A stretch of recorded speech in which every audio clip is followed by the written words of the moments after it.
This episode was brought to you by Resilient Nutrition.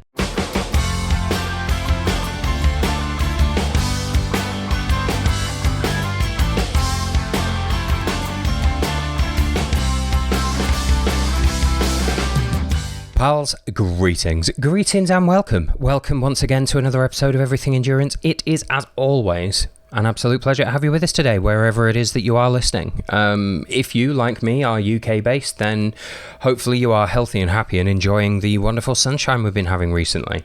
I'd kind of forgotten what it was. I was slightly terrified at first when this burning golden orb appeared in the sky above us and everything started to get warm, but apparently that's normal at this time of year, as rare as it might be for us in the UK to see it. That's sunshine, and that's what we're supposed to have, and it's been ruddy glorious. So let's hope that weather sticks around.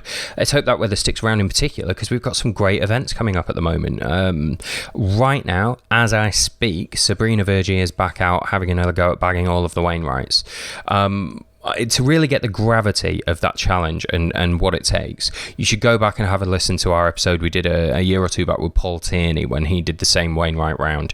It took him just over 6 days. It is an absolutely monstrous undertaking. It's the second go Sabrina's had at it this year, having taken an absolute kicking from the weather the first time around. This time, fingers crossed, touch wood, things will be a little bit better for her. It does look like we're going to have some much nicer weather over the next few days. Also, coming up next Friday, there's the summer spine races.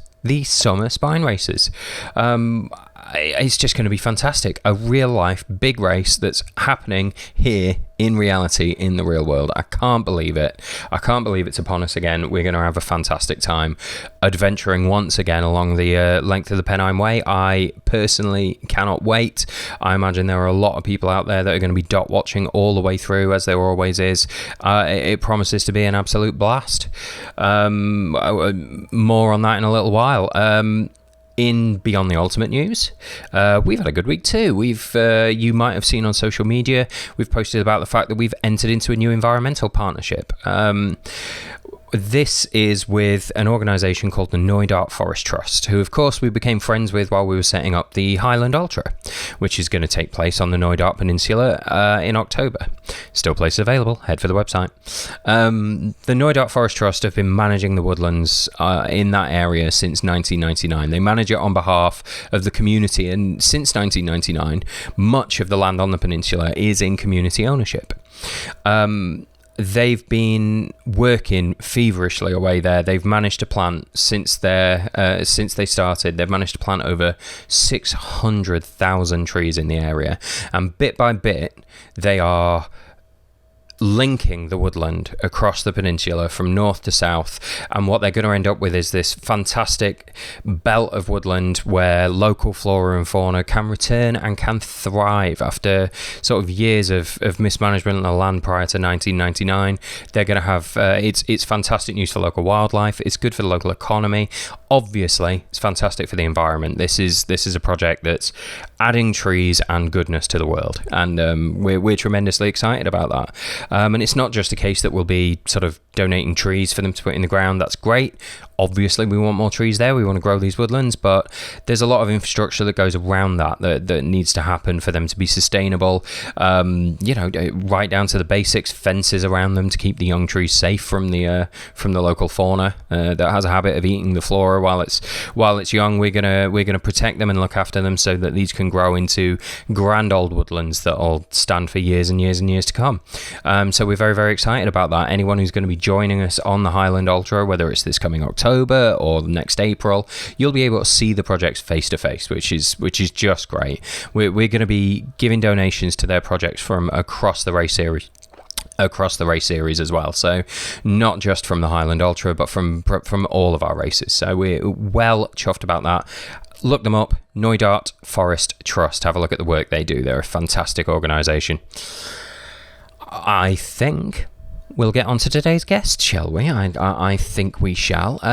Anyone who knows me personally will know that I wear a couple of different hats in my work life. And over the last few years, I've been putting on a spine hat. And during the events, I've been following the races, providing, media coverage, looking after social media, putting cameras in people's faces, writing blogs and press releases, and generally having a fantastic time. I cannot tell you how much I enjoy working on this event. It is an enormous operation. It's like the friendliest, most wonderful country village you've ever been in, moving up the country bit by bit as this race goes on. It's just a wonderfully welcoming place where people come and do tremendously challenging things.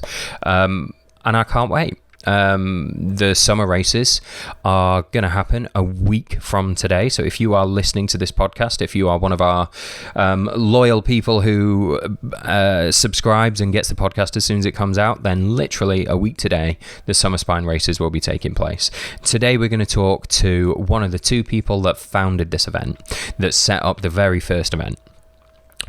This is someone who had a background prior to that of working on events in polar regions in extremely cold conditions, having to be very self-sufficient for very long periods of time in very, very difficult environments. And he took that mindset, and between him and his partner, transposed that into a race here on UK soil on the iconic Pennine Way. And it's gone from being an event that had, just over a dozen runners in its first year to now there being 3 races held 2 times a year with hundreds of people out there racing up the Pennine Way. It's grown exponentially, and it's just been a fantastic ride. And we today are going to talk to one of those founders. We're going to talk to the current race director. We are going to talk, obviously, to Mr. Phil Hayday-Brown. Phil, how are you doing? I'm doing okay. Thank you very much. It's good to talk to you. It's good to sort of see you across the screen. And I'm very excited by the idea that I might actually get to see you in person in about a week's time. Yes. I think everyone's looking forward to that. Really, it'll be a massive reunion for all the staff and all the racers who just want to get out and play. Yeah. We've been waiting a long time for this one. You could say that. Yeah, we absolutely could. I mean, I can't wait to get back out there again. It's like, and I wonder just how excited everybody is going to be when we get there, because for a lot of us, this is going to be the first anything close to adventure that we've had for the last 18 months. Everything for the last 18 months has just been repeated admin, I'm ready for the hills. Yeah. Tell me about it. Way too much screen time. Let's not get into the spine race straight away, though. This isn't just about the spine race that I brought you in here, Phil. This is the Phil Hayday-Brown show today. So I'd like to talk. I really want to talk about the origins of the spine race a bit and how you came to be involved with it and that sort of thing. But before that, I'd like to talk a little bit more about you and the kind of adventuring that you were involved in before you came to the spine and that sort of thing, if that's all right, Phil. Yeah, fire away. What do you want to know? Well, I mean, you seem to have a passion for sort of polar expeditions and stuff. Where did that originate from? Were you like a mega sporty youth that was destined for a life in the hills, or did you stumble into the snow somehow? What? Well, I mean, it did help that I grew up born and bred in Newcastle, so it's chilly up bad there. Weather. Yeah.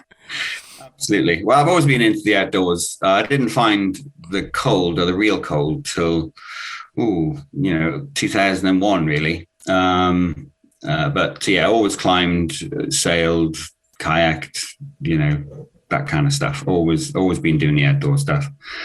And so the first experience of proper cold, what I call proper cold is anything below -20, was Quebec. So in Canada, I had a friend who was emigrating out there, and he wanted to go and do some trails and see the place before he went out with his wife and that kind of stuff. So we went out there and we did some amazing snowshoe trails. We couldn't ski then, so we whacked snowshoes on our feet and off we went into the to the Charlevoix, which is an area in Quebec. And so the Quebecan backcountry. It's amazing. And I think the lowest temperature we had there on that trail, it was about, we only did about 120 kilometers. We took our time about it, hut to hut. I think we did 6 days, and pulling sleds and snowshoeing through the backcountry in very, very deep snow most of the time.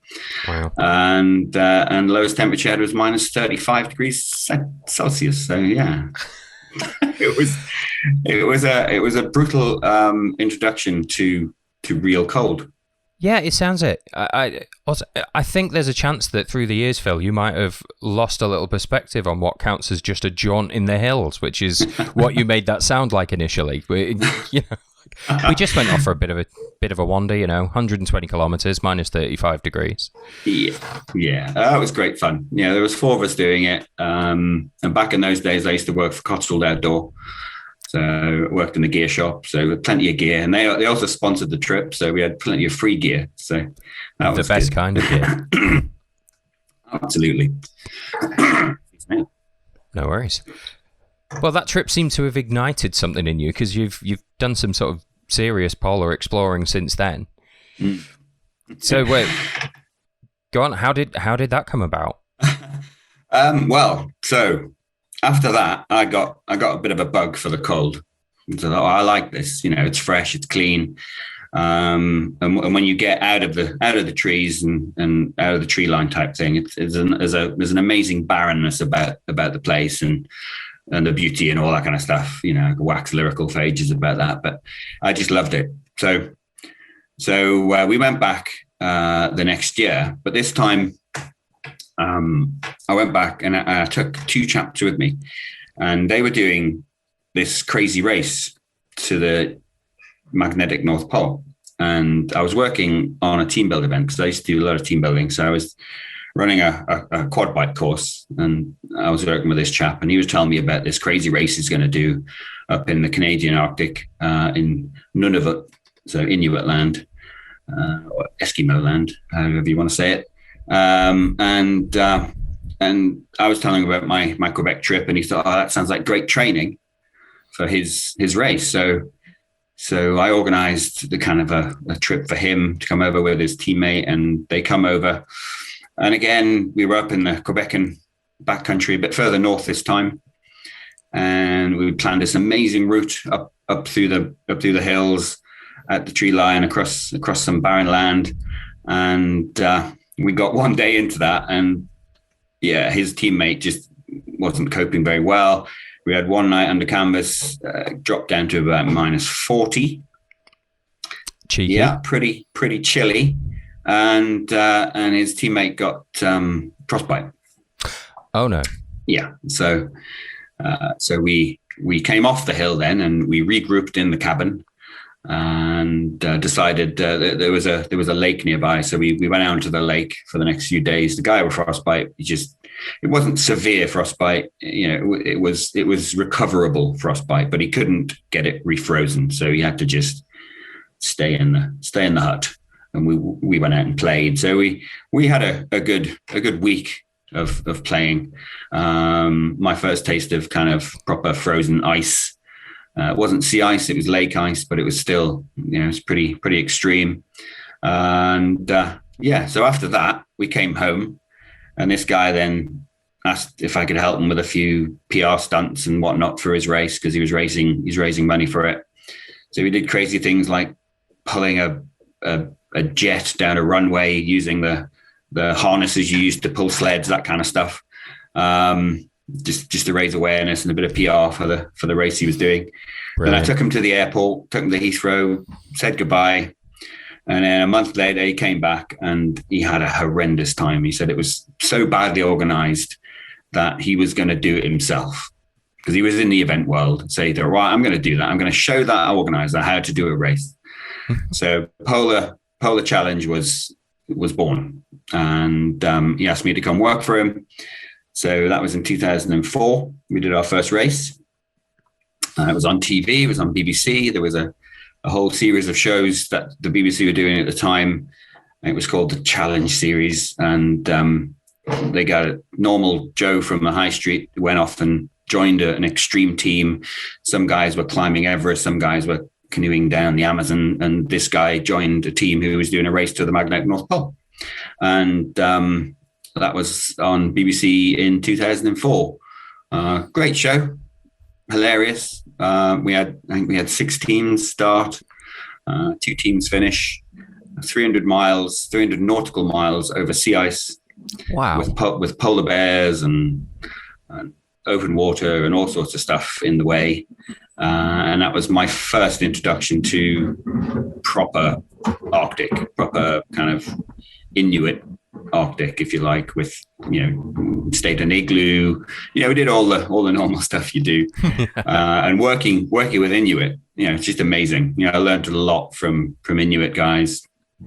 They know what they're talking about when they talk. They don't talk much, but when you get along with them, it's good. And I learned a lot from Ioani and Silas and the crew. So yeah, all good.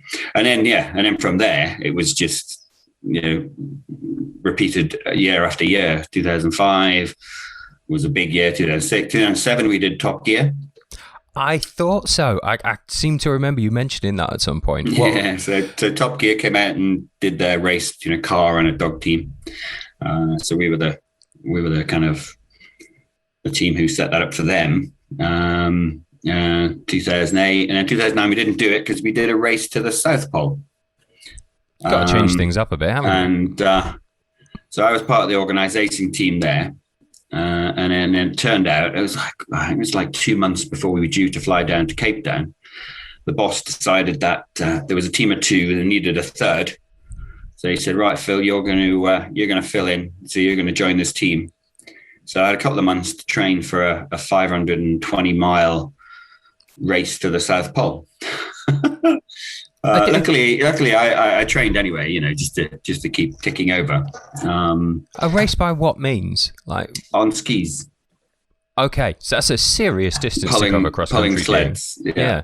Looking after yourself the whole way. There was one checkpoint. Wow.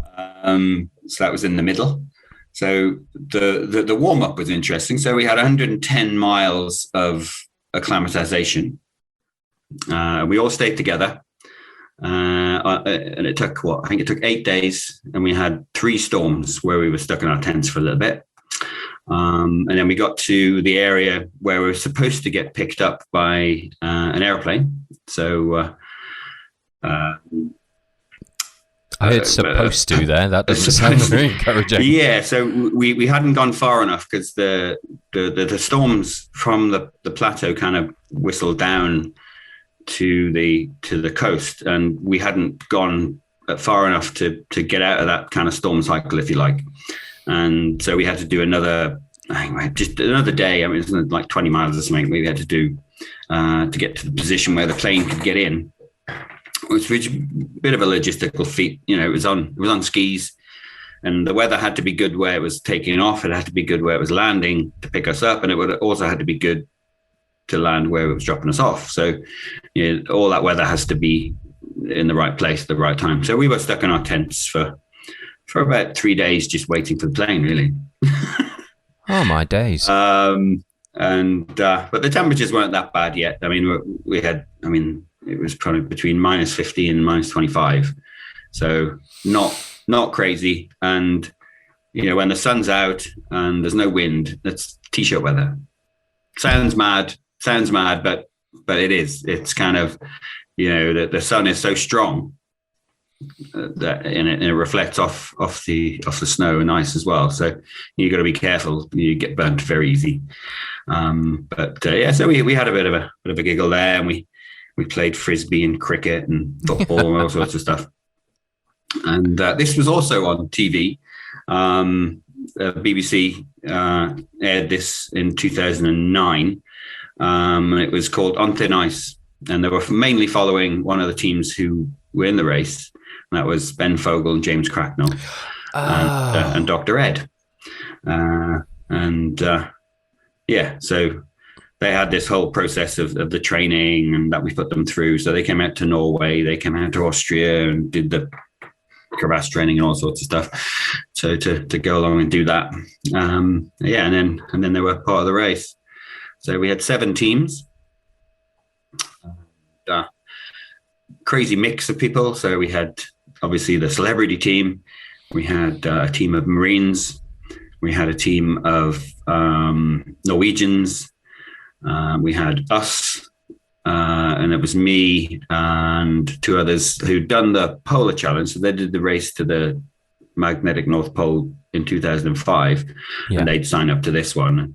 But they needed a third, so I joined them. That was Rachel and Hilton, who still great mates today. You know, we still celebrate when we got to the South Pole, which is good. And then we had a team. I had a blind chap in it. So a blind guy was doing the race, and he had his mate and a guide we put with that team because there was a blind guy in it. And then we had another team, and these people were they did amazing work around the world raising money for Free Tibet. Oh, okay.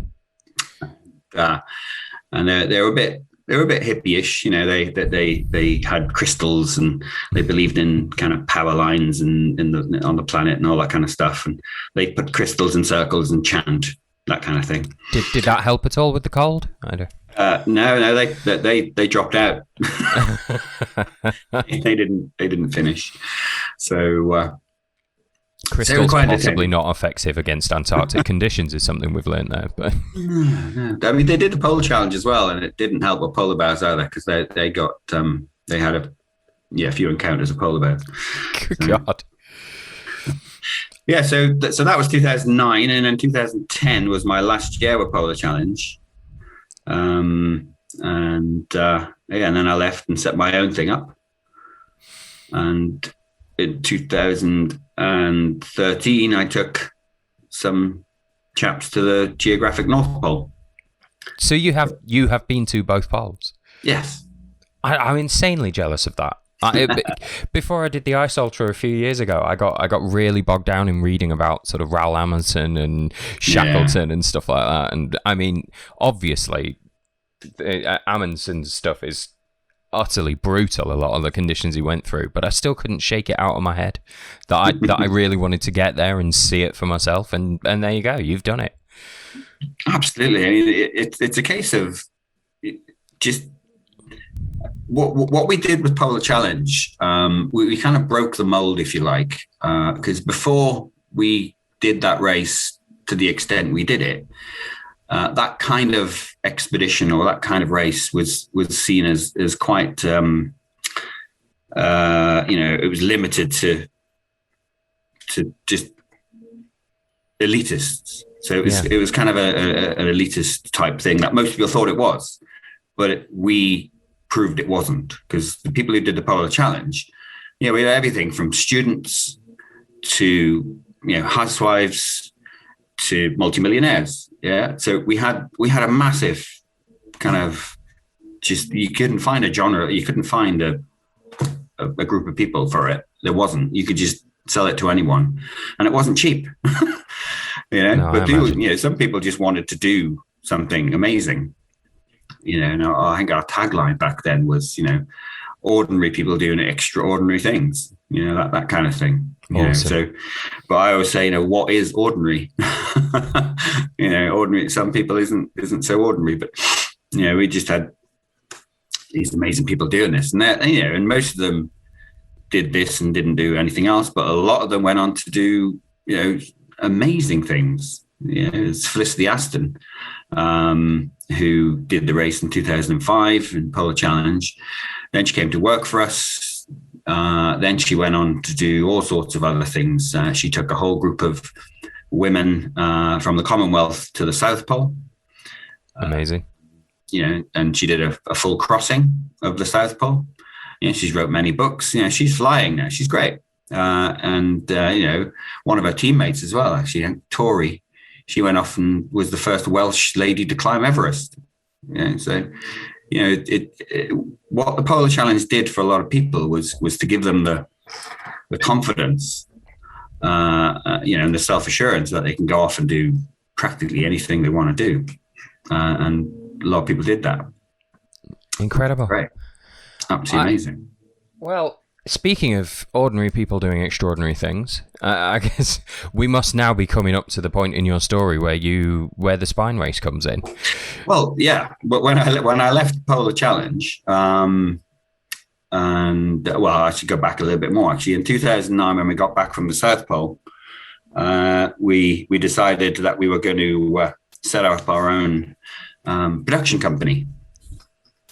Cool. And so we needed to find someone who knew how to do that, because we didn't. So we put the word out, and we found this crazy chap in London called Scott. Mr. Gilmore. And Mr. Gilmore. So Scott Gilmore joined us in 2009. He came along, worked for free for a bit, just to prove his worth, and which he did, obviously. And then he came out to Norway with us in 2009 for the end of 2010 really, and then came out to the Arctic, to the Canadian Arctic, did a Polar Challenge for my last one. So I was in charge of that one, and that was brilliant. And then I left. He stayed on, but he only stayed on for another year. He had enough. I won't go into the detail of why I left and why he had enough, but no, fair enough. Yeah, we'll leave that one in the past. That's another story. That's a whole other podcast. Probably.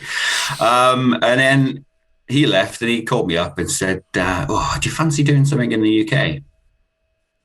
Like a race, I said, yeah, we need to make it long. So we wanted to kind of recreate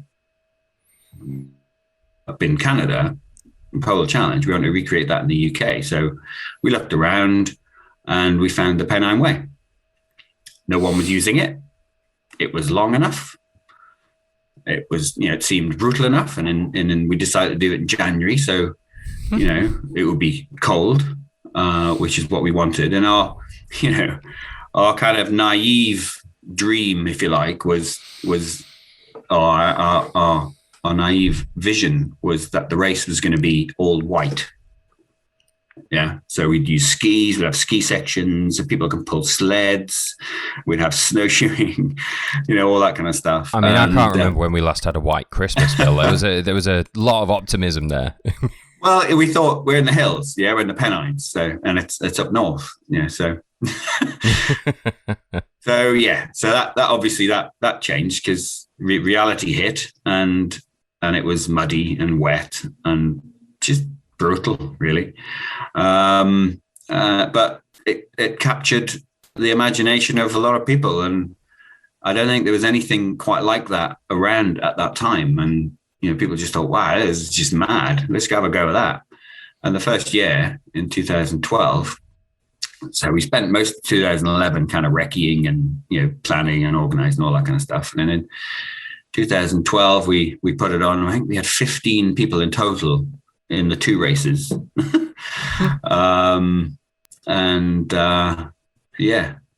And 3 people finished the long race. It was just mad. But it was proven. It was proven it could be done. So then the next year we had 50 people, and the next year after that we had 150 people, and then next year, so it just grew just in a big way after that. And and here we are today with a summer race as well. Yeah, with a summer race as well. You can really see sort of your background in the race as well, because I think a lot of people make a mistake of mistaking the spine race for a race, when what it really is an expedition into the Pennine Way, especially the January edition. Yeah, it might not be the complete white-out snowy adventure that you thought it was going to be, but the conditions are. There's a reason that it's ended up being referred to as Britain's most brutal. It is a difficult course, and I guess that was always the intention. It was, the intention was to make it tough. When we were doing the Polar Challenge, we used to get people on that, and these people had paid kind of quite a lot more than you pay on the spine. So, they were paying like £20,000 a head. That is quite a lot more. But they were getting a week in Norway for that. They were getting all their kit and then a race on the sea ice up in Nunavut. So, they got quite a lot for it when you add it all up. But still, that's a lot to raise and a lot to get out there. And when people come out, they got what we referred to as Arctic shock. It was the shock of the cold and the realization that they're going to have to spend like a couple of weeks minimum out on this ice in this cold in a tent, and a lot of people freaked out. I bet. So a lot of people kind of got scared, and this was even before we started the race. So we had a 5-day warm-up ski to the start line, just to make sure all the kit's working and everything's in place. And even then, we had dropouts on that section. I've had grown men kind of weeping on my shoulder, wanting their mummy. It's kind of, that's how tough it was for some. Yeah, and so we wanted that similar kind of toughness in the UK. You wanted to make grown men cry. And the only way you're going to do that is to get a long race in a difficult location, a difficult time of year, and give them a strict time to do it in. So, 7 days to do 268 miles is pretty brutal. Although a lot of people do it, quicker than that. It's still hard. It's a brutal race, which is perfect, which is exactly what we wanted. And it's exactly what we got. And it seems like you really have always prized self-sufficiency in this race. You haven't broken it down into pieces over the years and made it a lot easier for people. Those checkpoints are still far apart. People still aren't handheld through the course.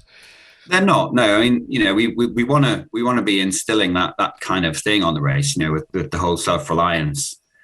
You need to be able to look after yourself. The spine race is kind of all about that. If you don't look after yourself enough or good enough, you're not going to finish. So there's any bit of advice is make sure that you look after yourself. Or it's the 6 Ps, isn't it? The 6 Ps. Everyone knows the 6 no, Ps. I'm showing myself up here. I'm going to say no. I do not know the 6 Ps. Prior preparation prevents piss poor performance. Oh, okay. Had heard it. Yeah. It's the 6 Ps, and if you put the 6 Ps on everything you do, then you're always going to be successful, and you're always going to have the best chance of getting there to the finish or winning or whatever. So that's what we try to instill, and that's what we got. And we have people keep coming back, and even people who finish keep coming back because they just want that experience again. So it is amazing. Hi everyone, sorry to interrupt. Just here to remind you that this episode was brought to you by Resilient Nutrition, and you can find their full range of elite long-range fuels exclusively on the BTU store now. The elite long-range fuels are a series of delicious nut butter products with micronutrients and supplements designed to give you exactly what you need when you need it. They're delicious, they're great for fueling your whatever your adventure is, and you can find them on the BTU store and nowhere else right now. Store.beyondtheultimate.co.uk. That's store.beyondtheultimate.co.uk. Okay, let's get back to the podcast.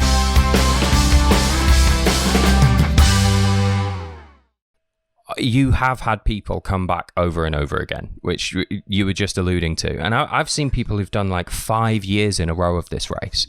What do you think it is that makes people come back and do it? Because for every person who's done it 5 times, there must be another person who's got partway in and thought, this is insane. This is even harder than I thought it was going to be. I've seen people broken by this event, but people will come back and do it to themselves over and over again. What is it you think attracts them? Well, partly it's the people experience they get on the race. Yeah, our volunteers and staff are amazing. There's no other word for it. They are great, and they've always got a smile on their face. They're always willing to help in any situation, beyond the call of duty. And I think that's what gives people a really nice experience, and that keeps them coming back. as well as the personal challenge. For those who don't finish, it's unfinished business. They need to finish this thing, and for the people who keep finishing and keep coming back, then, that's a simple case of they just love it. They love the camaraderie that happens throughout the race. The only way I can understand it is, I was doing some Killy trips. So I was guiding people up Killy. Well, guiding, but I was there on Killy, taking people up from the UK and out up Killy, and I just kept going back.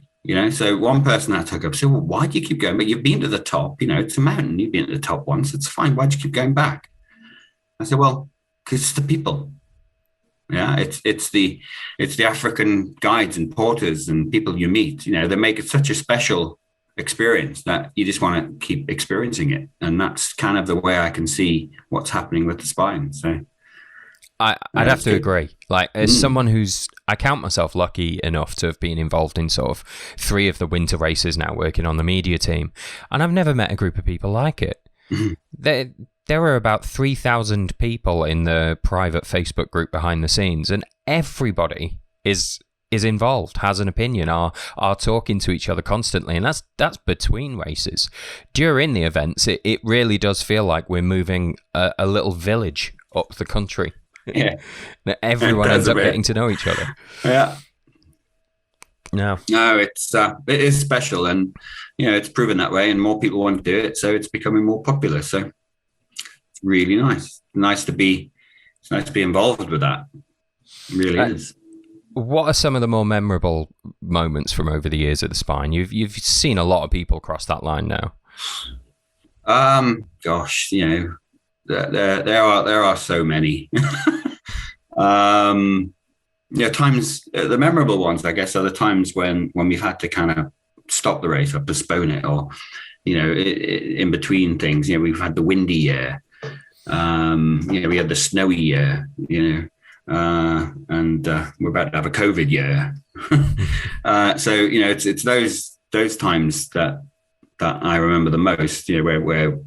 Where it's held, in places like the old Alston checkpoint, which used to be that adventure school where you had to run up the hill. It wasn't just the YHA. Yeah.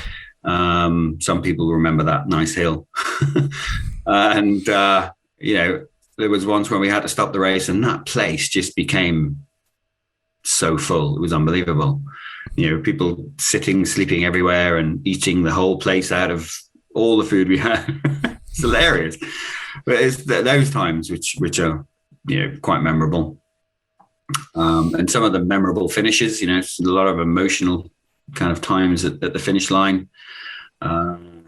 Which one to me was quite emotional? I remember Kevin. Is it Kevin Otto? Yeah. But when he came and he was slooped over, you could hardly tell who it was as he was running towards us. That was quite an emotional finish, and. Just Eugenie. You got to mention Eugenie, really, haven't you? Oh, yeah. It's difficult to talk about the Spine without Eugenie coming up. Yeah. The year he won, I remember seeing him with massive balls of ice stuck to his shoes. His feet must have weighed about 4 kilograms each. It was hilarious. So things like that, which are... Or the Eugenie year where he didn't quite make it. Or the Eugenie year where he was the only person who had a prayer of even seeing Jasmine Paris as she flew through the Cheviots, and it broke him to pieces. There you go. You made a grown man cry that day. Yes. Well, finally achieved your dream. There's been many a grown man cry from the runners and the staff. So. And it's hard to get talk about memorable finishes without talking about Jasmine Paris. Wow. 12 hours, half a day she took off the record in that event. Yeah, it was the perfect storm for her, really, wasn't it? She was obviously in very good shape. We had pretty good weather. Conditions obviously were good going, but the only person that kind of kept up with her was Eugenie, and he ran himself out. Yeah. I mean, talk about leaving everything out on the trail. I don't know if I've ever seen a man so shattered. Bless him. Yeah, that was a tough gig for him.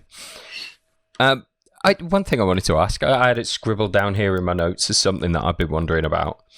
The wall kiss. Was that already a thing because that's what people did at the end of the Pennine Way? Did someone just do it at the end of a spine race one day and it stuck? I can't really remember the first person who did it. I can't remember at all. But that corner became something you had to touch. Yeah. I think we instilled that. Yeah, come and touch the wall. You haven't finished until you touch the pub, where the sign is. What a brilliantly British way of ending a race as well. Okay, we have put a finish line arch just about 50 yards away over there, but you haven't really finished until you're at the pub. Touched the pub. Yeah. So the touch then became, quite emotional for some people. So they just ended up kissing it. So now everyone has to kiss the wall. Next to the defibrillator, which we always try and block out of view. Yeah, it's there just in case, but we don't need to linger on it.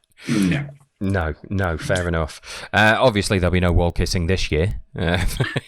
Well, this is it. We'll have someone there with a wet wipe, always wiping it after someone's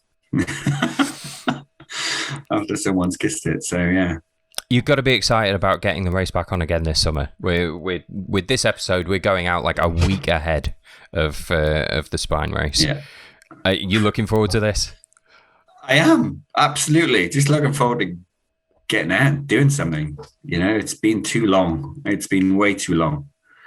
And we tried with the winter race. I hung on as long as possible before having to, move that one.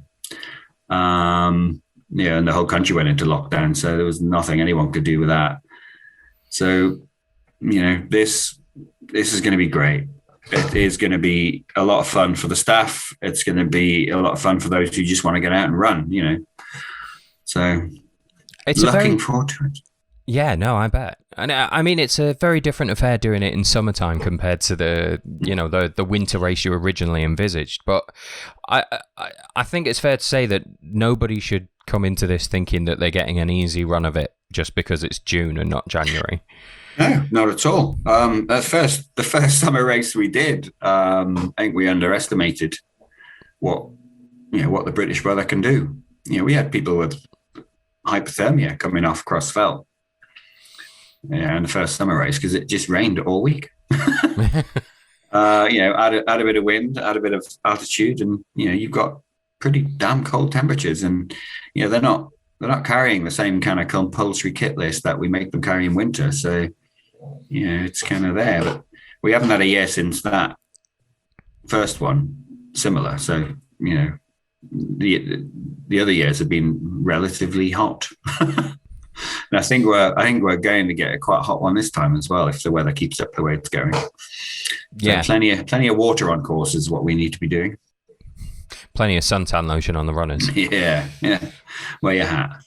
yeah, absolutely. And 268 miles is still 268 miles, right? They're still going to be out there for a very long time on their own. Yeah, and for me, the winter one would be kind of.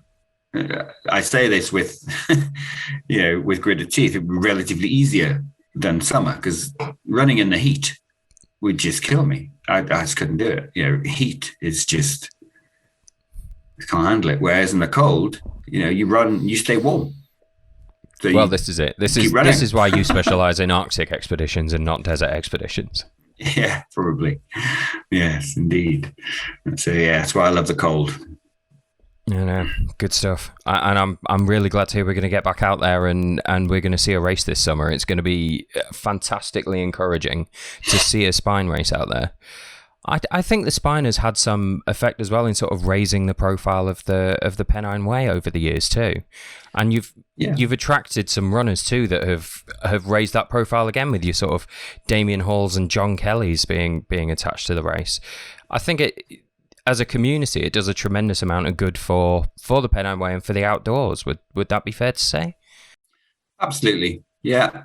The Pennine Way, when we wanted to use it the first time, it wasn't being used much at all. So, the fact that we go there every year, especially in January, summer, most of the towns that we hit on the route are quite busy anyway. They're quite hot tourist spots in the middle of summer. But in January, not a lot of people get out to these locations. So, the communities were loving it. We get people running out and random places on the course, cheering and helping the runners get through it. So the support we've had on the route has been amazing, which has helped with the profile as well. And with Damien and John doing their thing, that's raised it even more. And then when Jasmine did her thing, that got the kind of running community, the ultra running community, kind of poked its head above the parapet, if you like, into mainstream kind of media for a little bit. And, people who'd never even heard of ultra running would say, "Oh, what's this ultra running thing about?" So it's kind of, it's getting there. It's getting there, but definitely the Pennine Way has benefited from this. Well, I'd like to think it had anyway. So. Yeah, I mean, Jasmine Paris's name has just come up again. That really showed a bit of a leap there in terms of what the British media was willing to cover on ultra running, because all of a sudden we were fielding media queries from the Daily Mail. Yeah. And someone from the Mirror was trying to get hold of us. It was an incredible experience, that. Well, she was even in the Financial Times. Yeah, the FT feature. Yeah, absolutely amazing. Funny. Over the years, then, the people at the front of the race, we've gone from 13, 15 starters with 3 finishers. Although there's still a big attrition rate, we've got the fastest athletes now are setting some incredible times on the course. Do you see it getting much quicker? I don't know where you would squeeze a lot more time out of the Pennine Way. Well, it probably could be done quicker. Yeah, I'm not going to say it couldn't, because someone will do it quicker. Well, we never thought someone was going to take 12 hours off the existing time when Jasmine came. God, that will be one hell of a record to break. That will be one hell of a record to break. But I'm not going to say it's not breakable, because someone out there will break it eventually. Why not? One thing I hadn't mentioned so far, which is very remiss of me, is of course we're going to have a new race this time around. There is a new smaller spine, isn't there? What's that all about? Well, it came from the virtual race we had over winter. So because the winter race was cancelled, we thought let's put a virtual race on. So we put a virtual race, and we had our 2 normal lengths, but to make it more accessible for more people,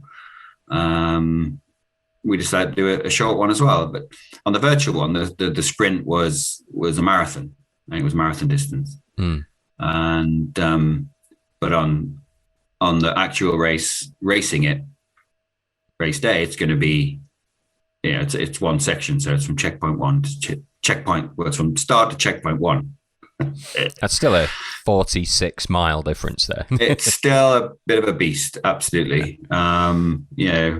So definitely over that 40-mile mark, which is a good size for an ultra. For the people who are wanting to do their first kind of ultra in summer, that is just a perfect length, really. So we've got about 80 people on that one for. Fantastic. For the June race. So that should be good. And hopefully that'll grow, and that'll grow. And we're going to introduce that for the winter as well. So excellent. That should be good. Looking forward to that one. And a northern version of the Challenger too. That's planned for next January, I believe. That's planned for January, yeah. I mean, that one's been on the cards for a while. And it was just a perfect opportunity to launch it, because we had to cancel the winter race and practically everyone deferred, so there was no places open for anyone to join the spine in January. So let's get this northern version of the Challenger out there and give people a chance to sign up to a spine race for January. Otherwise, just everything would be full.